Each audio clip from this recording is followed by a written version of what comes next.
excited to be here. I kind of want to tell you a little bit more of the, I don't want to say basics, because we don't really know anything about my syndrome. I was born with this very, very rare syndrome that only 2 other people in the world, including myself, that we know of, have. Basically, what this syndrome causes is that I cannot gain weight. Yes, it does sound as good as it is.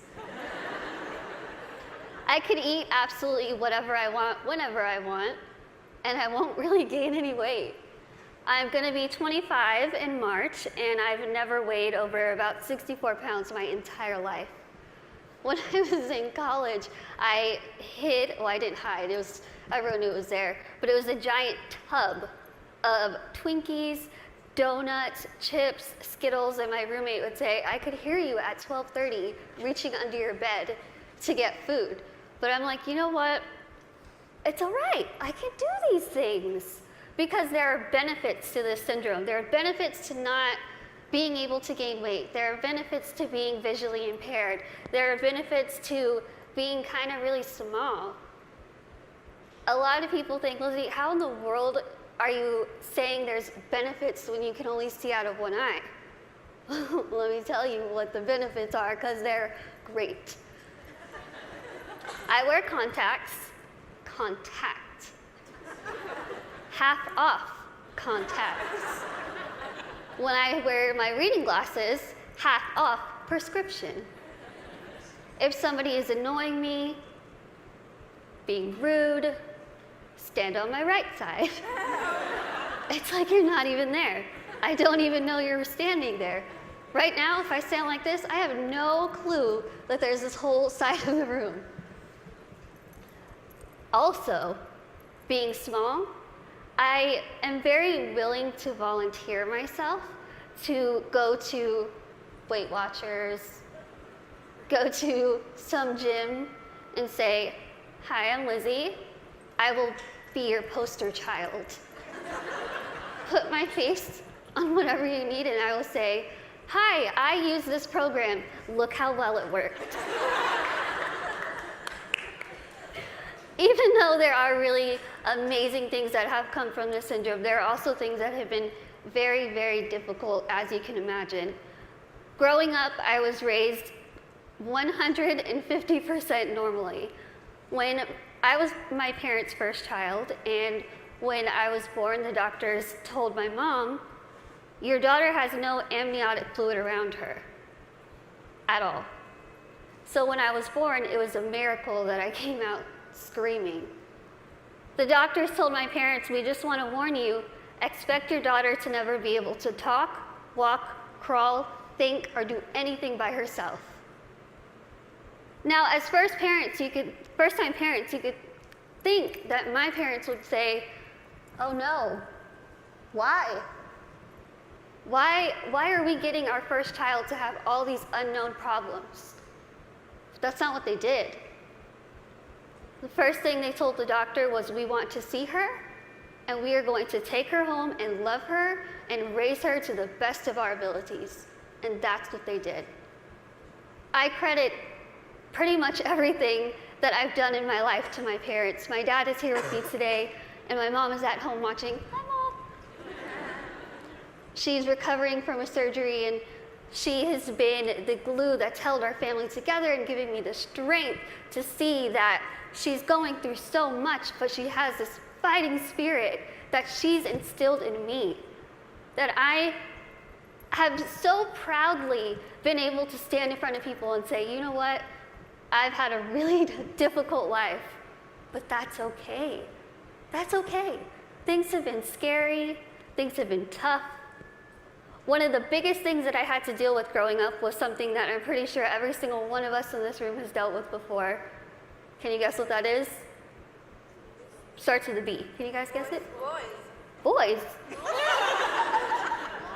Bullying. I know what y'all are thinking. I should have come, why couldn't I sit here with them?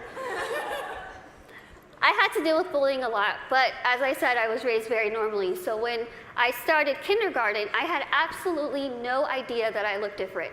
No clue. I couldn't see that I looked different from other kids. I think of it kind of as a big slap of reality for a 5-year-old because I went into school first day decked out in Pocahontas gear. I was ready. I went in with my backpack that looked like a turtle shell because it was bigger than me, and I walked up to a little girl, I smiled at her. She looked up at me like I was a monster, like I was the scariest thing she'd ever seen in her life. My first reaction was, she is really rude. I am a fun kid and she's the one missing out, so I'll just go over here and play with blocks or boys.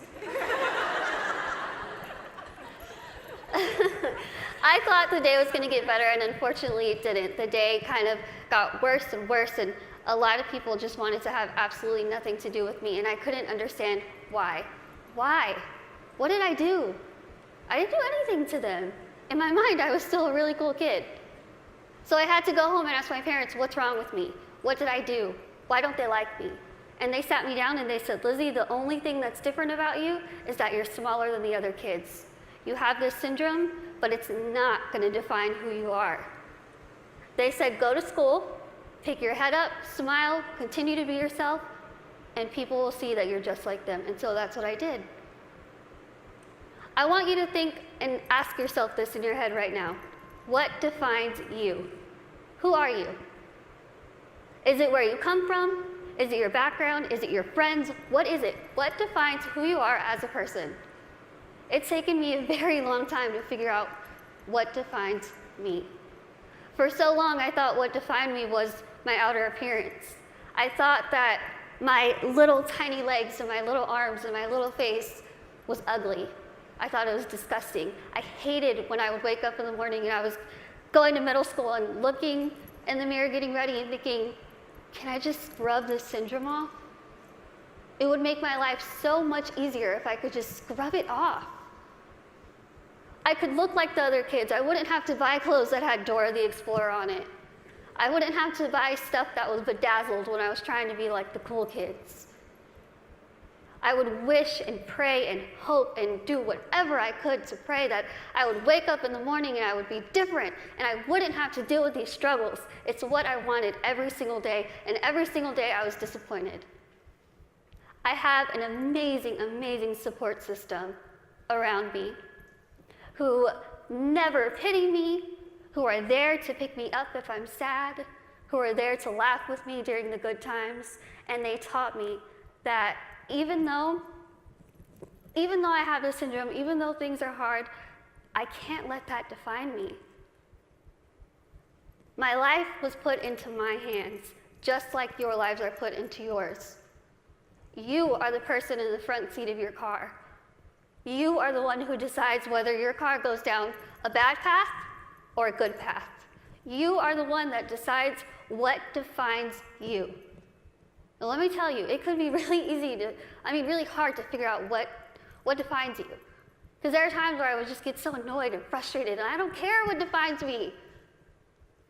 When I was in high school, I found a video, unfortunately, that somebody posted of me, labeling me the world's ugliest woman. There were over 4 million views to this video, 8 seconds long, no sound, thousands of comments. People saying, Lizzie, please just do a world a favor, put a gun to your head and kill yourself. Think about that. If people told you that, strangers told you this. I cried my eyes out, of course, and I was ready to kind of fight back, and something kind of clicked in my head, and I thought, I'm just going to leave it alone. I kind of started realizing that my life is in my hands. I could either choose to make this really good, or I can choose to make this really bad. I could either be grateful and open my eyes and realize the things that I do have, and make those the things that define me. I can't see out of one eye, but I can see out of the other. I might get sick a lot, but I have really nice hair. Thanks.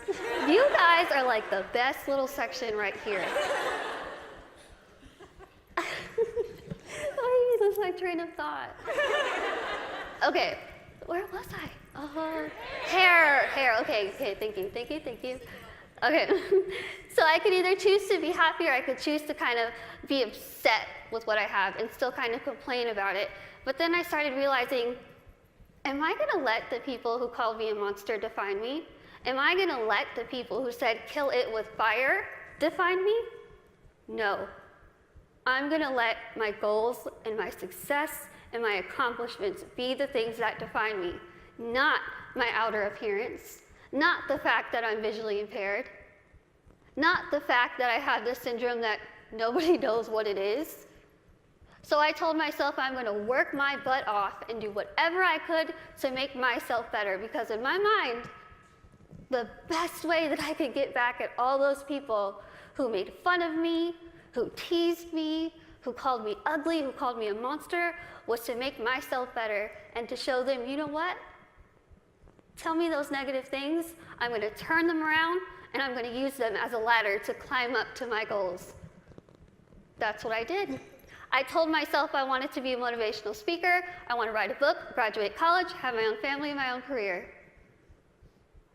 8 years later, I'm standing in front of you, still doing motivational speaking. First thing, I accomplished it. I wanted to write a book. In a couple weeks, I will be submitting the manuscript for my 3rd book.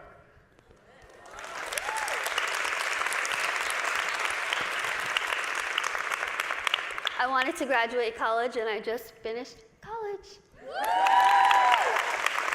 I'm getting